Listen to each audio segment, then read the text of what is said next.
Fotografias têm um poder extraordinário para capturar a essência de um momento e evocar emoções. Frequentemente revelam novos aspectos da história que desafiam nossas noções pré-concebidas. Eu sou a Márcia, e esse é o Não Percebia. Curta o vídeo, se inscreva no canal e fique comigo para explorarmos as 10 imagens que mudarão sua visão do passado.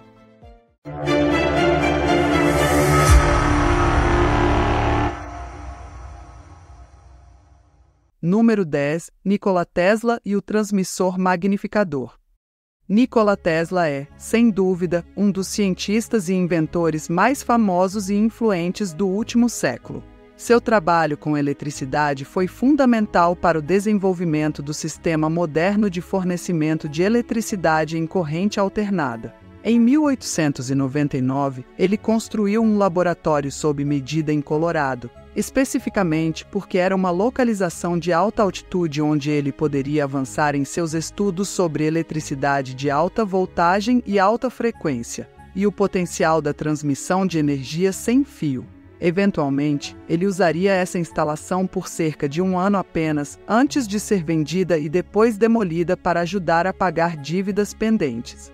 Mas não antes desta imagem ser tirada dele dentro do laboratório principal, ao lado da maior bobina de Tesla já construída, medindo mais de 14 metros de diâmetro. Conhecida como o transmissor magnificador, era capaz de produzir relâmpagos artificiais de até 41 metros de comprimento. Embora nesta imagem mostre relâmpagos de apenas 7 metros, parece incrível ver Tesla sentado tão perto. Mas nem tudo é o que parece nesta imagem.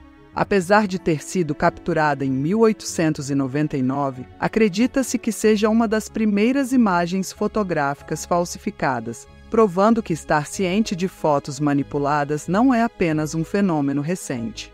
Esta famosa imagem, na verdade, foi uma dupla exposição, e essa foi a única maneira como poderia ter sido criada, pois sentar tão perto do dispositivo certamente o teria exposto a altas voltagens. Primeiro, uma imagem foi capturada de Tesla sentado na sala, e depois o filme foi exposto novamente com o aparato em funcionamento, para que fosse impresso em cima da imagem original. Número 9. O Hindenburg. No início dos anos 1900, antes que alguém soubesse como os designs de aeronaves se desenvolveriam, parecia que as viagens aéreas ao redor do mundo seriam feitas por dirigíveis. Afinal, os níveis mais altos do Empire State Building foram projetados para serem estações de ancoragem de dirigíveis liderados pela organização alemã, a Companhia Alemã de Transporte Zeppelin. Voos eram feitos regularmente pela Alemanha e, na década de 1930, rotas transatlânticas foram adicionadas também. Eles projetaram e construíram uma nova classe de dirigível que se tornaria o mais famoso de todos, o Hindenburg. Em 1936, ele completou 10 viagens bem-sucedidas da Alemanha para os Estados Unidos. No ano seguinte, fez uma viagem de ida e volta ao Rio de Janeiro, e então começou a primeira das 10 viagens programadas para os Estados Unidos naquela temporada. Em 3 de maio, com um contrato com a American Airlines para também transportar pessoas entre Lakehurst e Newark, para voos de conexão com aviões. Estava indo em direção a Lakehurst, em Nova Jersey, e estava ligeiramente atrasado por causa de ventos inesperados, tomando uma rota alternativa. O Hindenburg voaria sobre Manhattan e a costa de Nova Jersey, o que atraiu milhares de espectadores para vê-lo com seus próprios olhos. Ao ouvir que a tempestade havia passado, o capitão dirigiu o dirigível em direção ao local de pouso planejado. Isso, é claro, resultaria em um dos mais conhecidos desastres da indústria de transporte de todos os tempos, pois o dirigível cheio de hidrogênio pegou fogo ao tentar atracar com o mastro de amarração, resultando em 36 mortes. Essas imagens da época foram tão chocantes que logo se espalharam ao redor do mundo e imediatamente encerraram a era do transporte por dirigível para sempre. Número 8. Fumar em hospitais. Sabemos agora que fumar é incrivelmente prejudicial para a saúde, e além de ser proibido em muitos lugares públicos ao redor do mundo, Grandes quantias de dinheiro são gastas em campanhas para fazer as pessoas pararem de fumar ou para evitar que comecem a fumar. A ideia de acender um cigarro em algum lugar como um escritório ou uma aeronave é completamente ridícula pelos padrões modernos, mas nem sempre foi assim. Por muito tempo, fumar até era visto como algo saudável, e os primeiros aviões permitiam que você fumasse a qualquer momento que quisesse.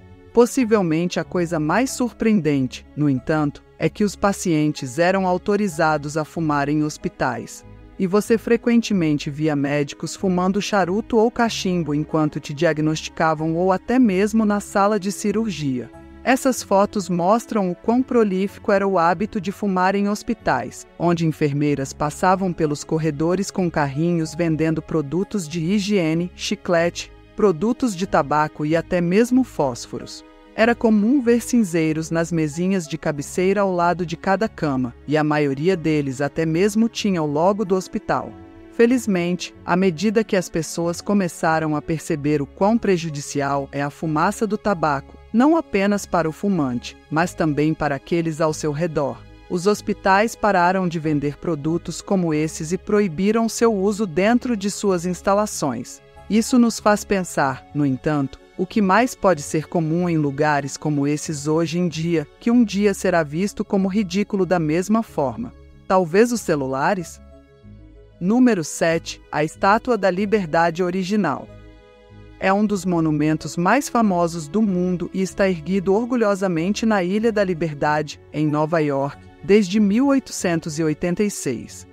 Mas a Estátua da Liberdade que vemos hoje é muito diferente do que era originalmente, como essas imagens mostram.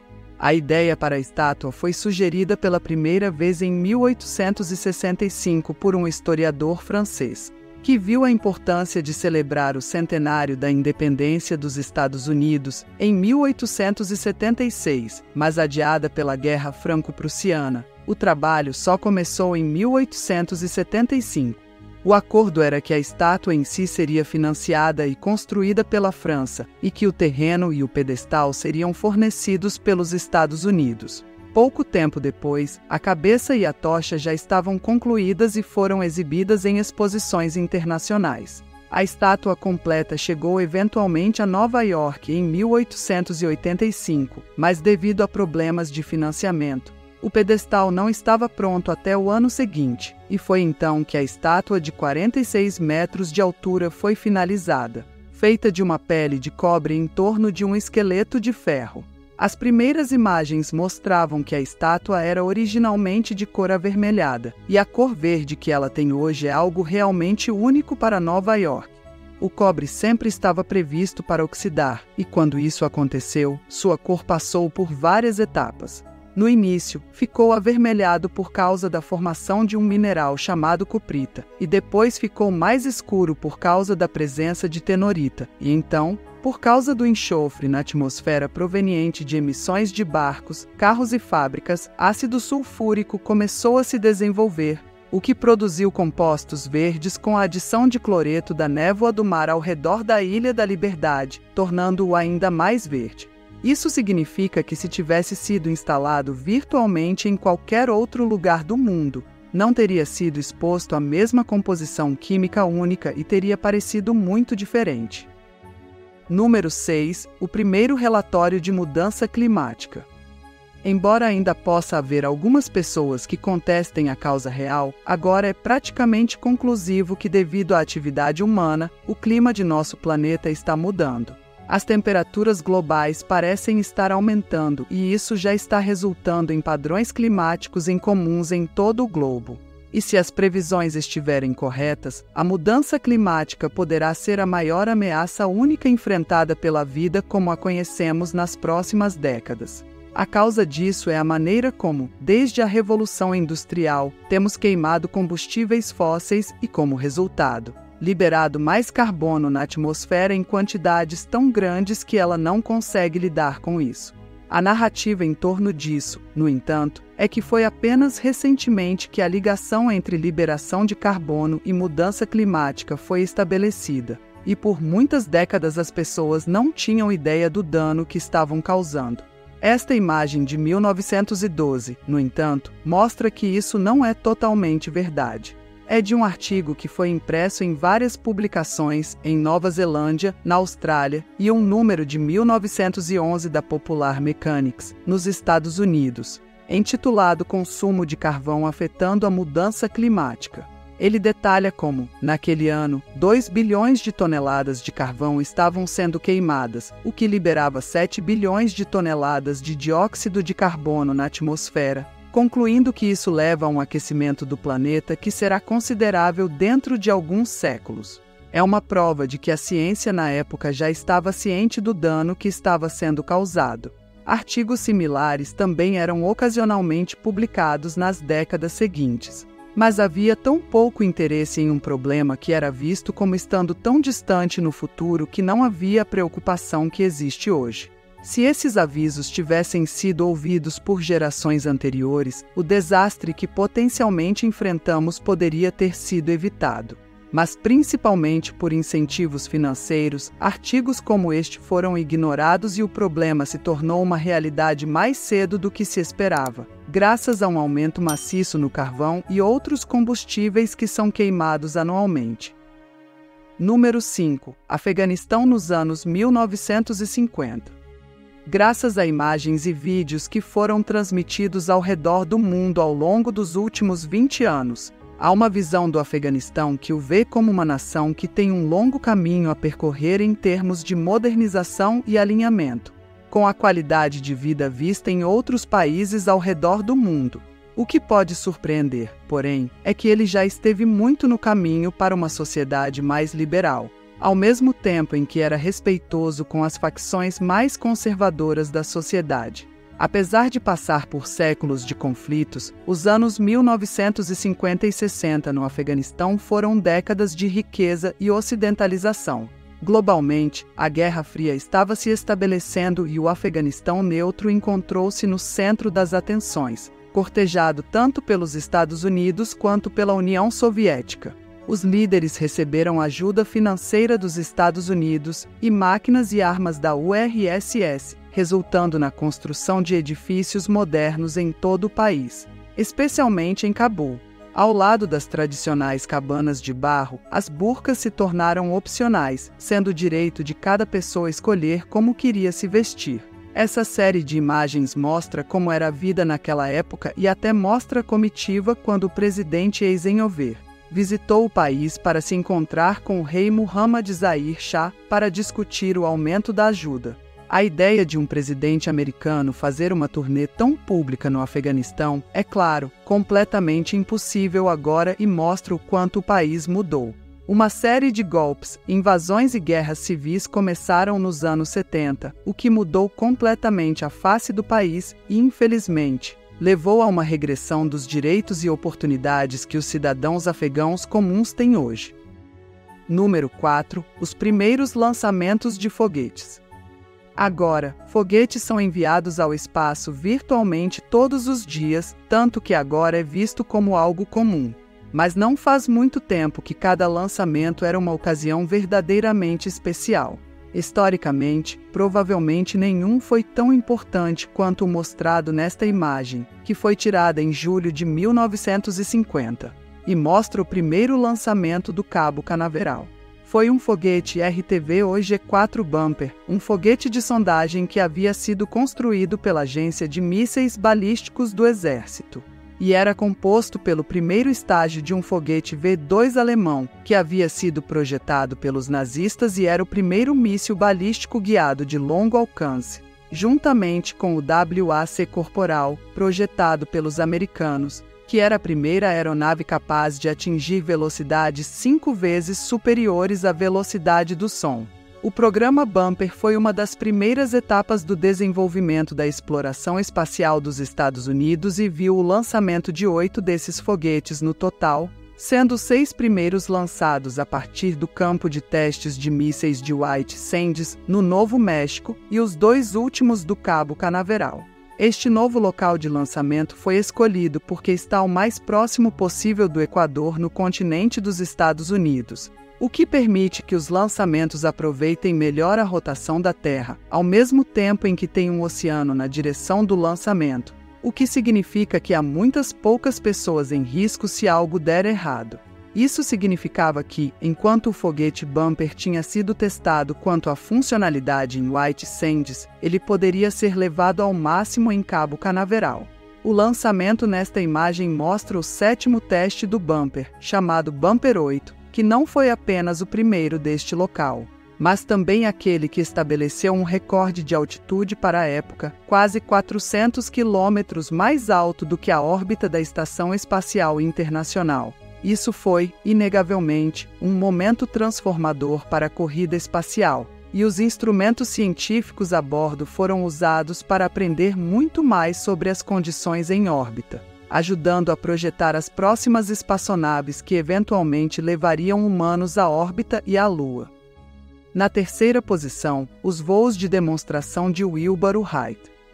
Os irmãos Wright são famosos por mudar a face do transporte moderno após construir e voar o primeiro avião em 1903. Nos anos seguintes, eles continuaram desenvolvendo sua invenção para criar o Flyer 3, que, com um sistema de controle de 3 eixos, foi o primeiro projeto de aeronave realmente prático. Embora a história do primeiro voo seja frequentemente mencionada nos livros de história, sua carreira após esse evento importante é menos conhecida. Apesar de terem superado vários problemas de engenharia para tornar o voo possível, as pessoas ainda não estavam convencidas da ideia de voar. Então Wilbur Wright começou a exibi-lo publicamente para as pessoas. A primeira dessas exibições ocorreu em Lyon, na França, em um hipódromo, e embora outros estivessem presentes com suas próprias máquinas voadoras, foi sua habilidade em realizar manobras tecnicamente desafiadoras que o destacou verdadeiramente dos demais. Wilbur Wright tentou fazer algo semelhante nos Estados Unidos, mas após se ferir em um acidente que também resultou na primeira fatalidade relacionada à aviação, ele achou melhor deixar os voos de exibição para seu irmão. No final de 1908, ele continuou quebrando recordes de altitude e velocidade e voltou aos Estados Unidos em meados de 1909, quando recebeu uma calorosa recepção liderada pelo presidente Taft. Esta imagem é do dia 4 de outubro de 1909, quando Wilbur Wright realizou uma série de acrobacias aéreas em seu avião ao redor da cidade de Nova York, com até 1 milhão de pessoas alinhando as ruas para verem com seus próprios olhos durante a celebração Hudson Fulton. Após decolar da Ilha do Governador, com um caiaque preso ao seu avião caso precisasse pousar na água, ele voou ao redor da Estátua da Liberdade. Embora a maioria das pessoas tenha se divertido com isso, houve acusações de imprudência, especialmente com o risco de danificar o ícone nacional caso algo desse errado. E este seria um dos últimos voos de exibição, já que, após isso, foram feitas mais revelações sobre suas táticas comerciais questionáveis, e se realmente eram os inventores de sua aeronave em primeiro lugar. Na segunda posição, visitando as pirâmides. O complexo das pirâmides de Gizé é provavelmente o local histórico mais reconhecido do mundo. É composto pela Grande Pirâmide, a Pirâmide de Quéops, a Pirâmide de Miquerinos e várias estruturas menores, incluindo a Grande Esfinge. Tudo foi construído durante a 4ª dinastia do Antigo Reino do Egito, há cerca de 4.600 anos.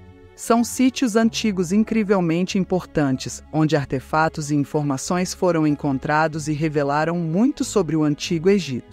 São reconhecidos como Patrimônio Mundial da Unesco e são monumentos protegidos que, apesar de receberem milhões de visitantes todos os anos, têm regras rigorosas sobre onde você pode e não pode ir.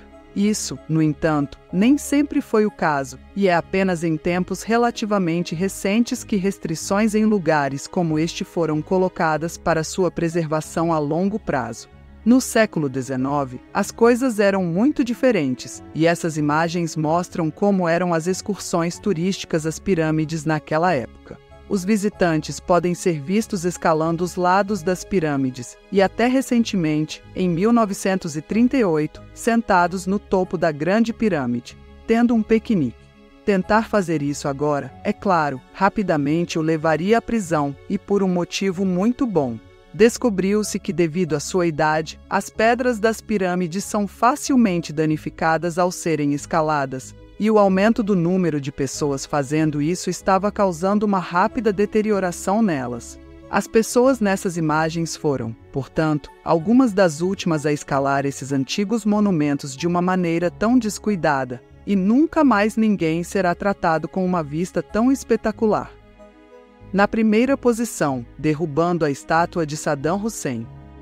Até hoje, a invasão do Iraque em 2003 continua sendo um ato controverso e, certamente, foi uma decisão altamente controversa na época. Isso significava que os governos que conduziam a guerra tinham que trabalhar mais do que nunca para manter suas nações a seu favor e fornecer continuamente propaganda para apoiar o que estavam fazendo. E uma das maiores revisões da verdade ocorreu em 9 de abril daquele ano, apenas 20 dias após o início. Independentemente dos motivos para estar lá, não há dúvida de que Saddam Hussein era um líder tirânico diante dos perigos percebidos que o país representava. Então houve celebrações ao redor do mundo quando os cidadãos iraquianos desfiguraram e derrubaram uma estátua de 12 metros dele, que havia sido instalada na Praça Firdos, em Bagdá, apenas um ano antes.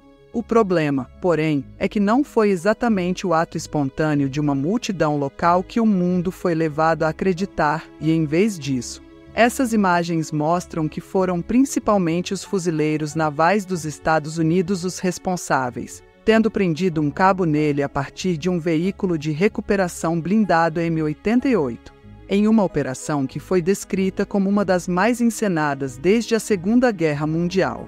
Ângulos alternativos mostram que não havia uma multidão tão grande quanto algumas imagens publicadas e imagens alteradas, e, posteriormente, um relatório do Jornal Diário de Los Angeles descobriu que toda a ideia de derrubar a estátua havia vindo de um coronel dos fuzileiros navais e não de um cidadão iraquiano. Além disso, as tropas usaram alto-falantes para incitar a multidão que estava lá a um frenesi, para criar um evento que faria manchetes ao redor do mundo. Um ato que desde então foi criticado porque desviou a atenção de histórias que eram muito mais importantes. E esse foi o vídeo de hoje. Se gostou do conteúdo, deixe seu like e sua inscrição no canal. E agora, o YouTube te recomendou alguns vídeos na sua tela. Assista e continue explorando os nossos vídeos. Tchau, tchau!